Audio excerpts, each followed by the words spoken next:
Hello YouTube, welcome back to the Cassidy Car Cave. Today we have a new car in the cave, 1994 Mercedes SL600, the V12. We're going to talk about it, but first, this.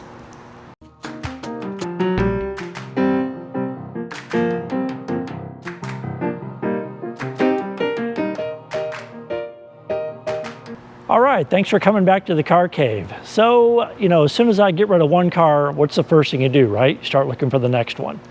And that's exactly what I did. I discovered Facebook Marketplace, which I really haven't used much. But I found this car over in North Carolina. Really nice fellow named Eric had it. I gave him a call. We texted back and forth a few times. And we struck up a deal. And I'm very pleased with the car. It looks really cool. It's a 94 Mercedes SL600, which is the 12-cylinder without the twin turbos and all the such that my CL600 has. But pretty reliable engine, pretty decent powertrain. As we'll go through in the walk around, there's a couple things wrong with it, of course. Some of the normal Mercedes gremlins have popped up in this now, 26-year-old car, is that right? 26? You do the math, I think that's right. So I'm going to try to put this back together and get it back on the road and probably head it for cars and bids, but really a cool car. Let's do a little walk around and see what is good, bad, and somewhat ugly about this car. So these 12-cylinder engines are really sweet, very smooth, powerful platforms. 94, I think, was the first year for the SL600. You could get the SL500, the SL600, or the 6-cylinder was probably what, the SL320 back then. And so, you got a 4-speed automatic transmission. I think a couple years later, the transmissions were updated in these cars. So I kind of wish it was a post-95 car, but that's okay. I'm very happy with this one. Got the Mercedes period correct, probably 16-inch chrome wheels. They look to be in good shape, not much issue there. Let's take a peek down the side. Car looks really good. Definitely could stand with a good detail, probably a paint correction in certain spots. But all in all, not wavy, looks good. I don't see anything that makes me think that it's been wrecked before. Anything going on there. The doors, really solid on it. Everything feels good. Top's in good shape, so I think we're gonna be okay there. I've taken a peek in the trunk and there's the normal few little bits and bolts and pieces of trim and such in there, but that's fine, at least it's all still there. Same thing pretty much down this side. Everything looks good. Got the nice V12 badges and everything looks all original on the car. Not a big fan of doing heavy modifications to these cars, so I'm glad that this one is all original from what I've been able to tell so far. No big 20-inch wheels from the tire shop down the road or anything like that on it, so it feels really good.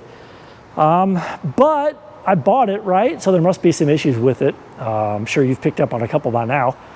This is pretty much sitting on the tires. Now, it's mostly because it's been sitting, and we'll see when we fire it up if it raises up and what the situation is there. But I'm gonna guess that the valve blocks for the suspension need to be addressed.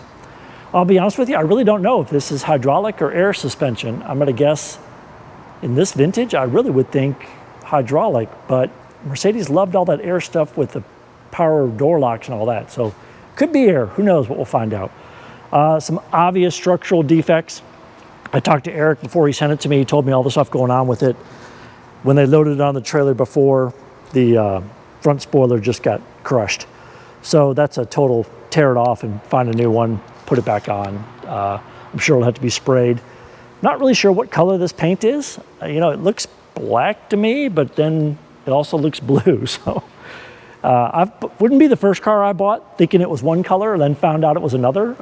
Funny story about me is I'm a little bit colorblind. So you would think I would know black from blue, but this looks a little midnight blue to me. It doesn't matter to me, it's a beautiful car. So I'm happy with that, but we'll find out from the paint codes what color it actually is. Or maybe my wife will come over and tell me. On the inside, everything looks great on this car. Take a quick peek. Can't put the top down for various reasons, but I'll tell you why in a second. But everything looks very nice, very original. It's pure 1994 in here. Nothing's been changed to update it or even make an attempt to have it be anything more than what it is. There's the original 1994, probably from Becker or one of those German source brands radio in it. But all in all, very clean. Seats are in good shape. Seats are actually a little bit better than the SL600 I just recently sold. So it's a nice, clean, honest car. As far as issues on it, it's pretty much a go-kart right now because it doesn't run. The battery's completely dead, but even if it wasn't, this has the biggest problem with these Mercedes from this vintage. They thought it'd be a good idea to go ahead and put a biodegradable wiring harness in, a little bit ahead of their time because it's a good idea, right? We don't want wire filling up the landfill, but we do want wire to last as long as the car lasts. And these didn't. This one has the problem with the top harness, and it's just basically deteriorating into nothing. Wires are crossing, and it's, you know, the whole engine's not running. So obviously that's a problem. We will address that first and get the car running. And then we'll check out the suspension issue. I'll order some parts for the front clip on the front. It's just a bumper cover. There's no actual structural damage. It wasn't in a wreck or anything. It was just, you know, got some damage getting on and off a trailer. So I'm sure there'll be other things to pop up once that happens, but let's take a look at that engine bay and see if we can see the engine and maybe see where the wires are not being what they should be.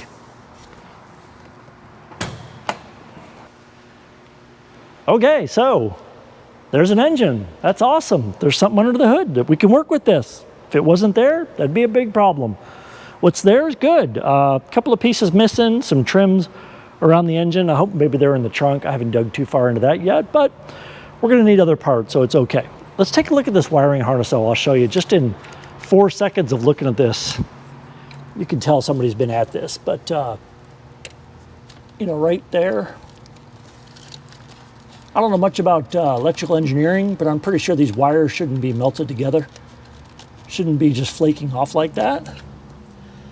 But unfortunately, that's what these cars do. There were several models in the mid-90s affected from Mercedes with these biodegradable wiring harnesses. And boy, do you really think they really thought they were going to be able to pull that off? Or was it just some sort of cost-saving move to make it 12 cents cheaper? But whatever it was, it's a big problem because a lot of these cars are bricked, including this one.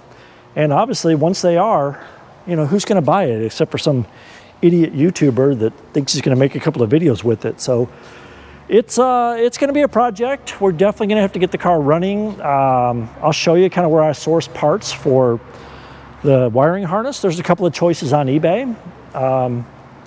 Also a couple other choices on YouTube, other guys that have done this before. So we'll take a look at those options. I'm not going to make one. I don't trust myself to solder that million connectors together and get it right. So I'm not going to make one. We'll buy one that's proper and has been done before, not somebody, you know, putting it together the first time.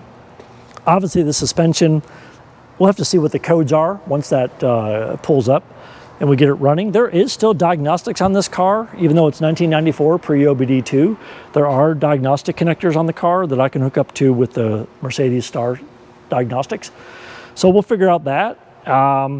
Obviously, we're going to source the front bumper cover and get that taken care of. And then, you know, what do you think? 26-year-old Mercedes, is there going to be any other problems that pop up along the way? Yeah, probably so. But I love this car. I'm really excited to drive one of these 12 cylinders. I've had some 12-cylinder normally aspirated BMWs before, and I just love 12-cylinder engines. I had the SL600, but it's a twin turbo, so it kind of gives you a completely different feel. I'm excited to drive this one, and I'm excited to get this car back on the road. So follow along. We're going to be doing a lot of videos with this. We got the Grand Wagoneer that we're going to start on as well. I did a quick video with the Duramax because I needed to get it on the road so I could take it on a trip. But that one's kind of going to be put away for a while. So we'll do a video on the Woody. We're going to plastic dip the Benz back there still. And we've got a couple other cool cars around. So thanks for watching, and join up, subscribe, take a look. We're going to make good progress with this car and get it on Cars and Bids. Thank you.